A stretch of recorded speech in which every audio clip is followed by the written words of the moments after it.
නිල් පාට ව්‍යාග්‍රයක් ගැන අහලා තියෙනවද? අද අපි කතා කරමු මේ ගැන. 1910 දී චීනයේ ෆූජියන් පළාතට එනවා ඇමරිකානු මිෂනාරි මෙතොඩිස්ට් මිෂනාරිවරයෙක් වගේම දඩයක්කාරයෙක් සහ පක්ෂ විද්‍යාඥයෙකුන හැරි ආර් කෝල්ඩ්වෙල් කියලා පුද්ගලයෙක්. එයාට අහන්න ලැබෙනවා ෆූජියන් පළාතේ වනාන්තරවල සැරිසරන නිල් පාට ලොම් තියෙන ව්‍යාග්‍රයක් ගැන. මේ සතාට හැරි කෝල්ඩ්වෙල් දෙන නම වෙන්නේ බ්ලූ බියර්ඩ්. 1910 දී හැරි සහ එයාගේ පුතා ලොකු උත්සාහයක් දරනවා මේ සතාව ඇස් දෙකෙන් බලා ගන්න. වගේම එයාලා සාර්ථක වෙන සතාව ඇස් දෙකෙන් බලා ගන්න. ඉතින් මේ නිල් පාට ලොම් තියෙන ඒ වුණාට කළු පාට වෛරන් තියෙන අමුතු ව්‍යාග්‍රයව දැක්කට පස්සේ මේ මුළු අත්දැකීම මෙයා සතාව හොයන් ගිය විදිහට විස්තර ගන්න හැරි කෝල්ඩ්වෙල් බ්ලූ ටයිගර් කියලා පොතකුත් ලියනවා. ටයිම් ස්කිප් කරන් තව පොඩ්ඩක් ඉස්සරහට ආවම 1990 ගණන් වල ලෝකේ වටේ වාර්තා වෙන গুপ্ত බිලාල විශේෂ ගැන කරුණු හොයන බ්‍රිතාන්‍ය ජාතික গুপ্ත සත්ත්ව විද්‍යාඥයෙක් වෙන ડોක්ටර් කාල් ෂකල්ට වාර්තා වෙන 1952 දී කොරියානු යුද්ධ කාලේදී ඇමරිකන් ලුතිනන්ට් කර්නල් වරයෙක් වුණ ජේම්ස් මැකී නම් පුද්ගලයෙක් මධ්‍යම කොරියානු කලාපයේදී මේ වගේම නිල් පාට දීප්තිමත් නිල් පාට ව්‍යාග්‍රයක්ව දැක්ක කියලා. ඒත් නිල් පාට මහා බිලාලෙක් ඉන්නේ කොහොමද? ඒක සම්බන්ධව විශේෂම ડોක්ටර් කාල් ෂකල්ටත් තියෙන අනුමානය වෙන්නේ අතර මේ නිල් පාට විශේෂයේ වර්ණ විකෘතිතාවක් වෙන්න පුළුවන් එක ක්‍රමයක් තියෙනවා කියන එක තමයි දැන් මේ රූපේ පේන්න ඉන්න බ්‍රිටිෂ් ෂෝට් හෙයා කියන කැට් බ්‍රීඩ් එක මේ ඉන්නේ. ඒතර British short hair Russian blue වගේ සත්තුන්ගේ මෙන්න මේ ටයිප් එකේ අලු පාට සහ නිල් පාට මික්ස් වෙලා යන 아무තු පොඩි මේ කලර් වේරියේෂන් එකක් තියෙනවා. මේ වේරියේෂන් එක එන්න පුළුවන් මහා බිලාලේට.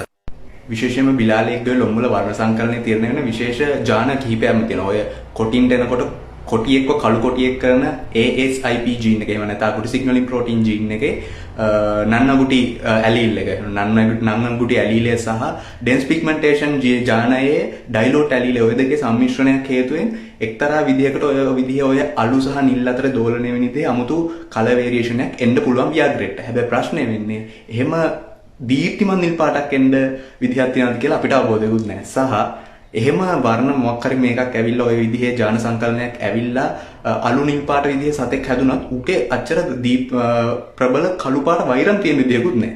එතකොට මේ අපේ හැරි කෝල්ඩ්වෙල් දැකපු මේ කොරියානු යුද්ධ කාලේදී දැකපු මේ සතා මොන වගේ සතෙක්ද? ඒ ගැන ඇත්තටම අවබෝධයක් අපිට තාම නැහැ. කොහොම හරි හැරි කෝල්ඩ්වෙල් එයාගේ බ්ලූ ටයිගර් කියන පොතේ මේ සතාට මෝල්ටිස් ටයිගර් කියන යොදුම් පාවිච්චි කරනවා. මෝල්ටිස් ටයිගර් කියන්නේ ওই මෝල්ටිස් කියන්නේ පූසොන් කියලා දන්නද පූසොන්ට ආස කෙන්නම් උන්ගේ අලු පාට කලර් වේරියේෂන් සෙට් එකකට පොදුයි කියන නම. ඉතින් අලු පාට කලර් වේරියේෂන්ස් වල අගම හරිය තියෙන පොඩි නිල් අලු ගතියක තියෙන පෙනුම මේ ව්‍යාග්‍රයට තියෙන හින්දා මෙයාට දෙන නම වෙන්නේ මෝල්ටිස් ටයිගර්. අදටත් গুপ্ত සත්ත්ව විද්‍යාවේදී මේ කලර් මොෆ් එකට අපි දෙන නම වෙන්නේ මෝල්ටිස් කියන නම. මෝල්ටිස් ටයිගර් කියන යතුම. වීඩියෝ එක අවසන් කරන්න කලින් මේ ව්‍යාග්‍ර උපවිශේෂ ගැන මොනවා හරි කියන්න ඕනේ. මොකද මෝල්ටිස් ටයිගර් කතාවටම එනකොට මෝල්ටිස් ටයිගර් ගැන මුලින්ම වාර්තා වෙන්නේ ෆූජියන් පළාතේ. ඒ වගේම දෙවෙනි වාර්තාව අපිට හම්බ වෙන්නේ කොරියාවේදී. ඒ වගේ මේ කලාප හිටපු ව්‍යාග්‍ර විශේෂ මොනවා වගේද? ඒක ගැන පොඩ්ඩක් කතා කරමු. දැන් ලෝකේ ව්‍යාග්‍රයන්ගේ ව්‍යාප්තිය යනකොට මුල් කාලේ ඉඳන් ඒ කියන්නේ 19 වන 20 වෙනි සියවස් වල ඉඳන් ওই සුබදුම් විද්‍යාවේදී උපවිශේෂ 9ක් ගැන විද්‍යාඥයෝ කතා කරා.